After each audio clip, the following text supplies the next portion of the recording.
एका गावात एक भिकारी रोज रस्त्यावर बसून भीक मागायचा. एक दिवस राजा आपल्या सैनिकासह तिकडून जात होता. भिकाऱ्याने हात पुढे केले आणि म्हणाला, राजा साहेब काहीतरी द्या मला. राजा थांबला आणि म्हणाला, आज मी तुला काहीच नाही देणार, उलट तू मला काहीतरी दे. भिकारी घाबरला आणि म्हणाला, माझ्याकडे तुम्हाला देण्यासाठी काय आहे? राजा हसून म्हणाला, जे तुझ्याकडे आहे त्यातून थोडं तरी दे. भिकारीने आपल्या पिशवीतून एक तांदळाचा दाना काढला आणि राजाला दिला. राजा शांतपणे तिथून निघून गेला. संध्याकाळी भिकारी घरी गेला. त्याने पिशवी रिकामी केली आणि पाहिलं त्यात एक लहानसा सोन्याचा दाना पडलेला. तो थक्क झाला आणि लगेच त्याला पश्चाताप झाला. अरे, जर मी एकाच ऐवजी सगळे तांदूळ दिले असते तर आज माझ्याकडे सगळं सोनं झालं असतं.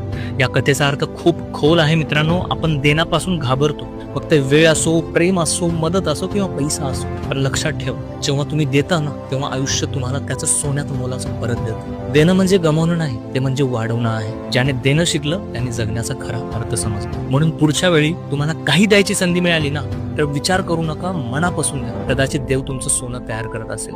जर ही गोष्ट तुम्हाला भेटली असेल तर कमेंटमध्ये आय बिलीव्ह इन गिव्हिंग असं लिहा आणि ह्या रीलला नक्की सेव्ह करून ठेवा, कारण तुम्हाला रोज आठवेल की देणं म्हणजे गमावणं नाही, ते म्हणजे आशीर्वाद मिळवणं आहे.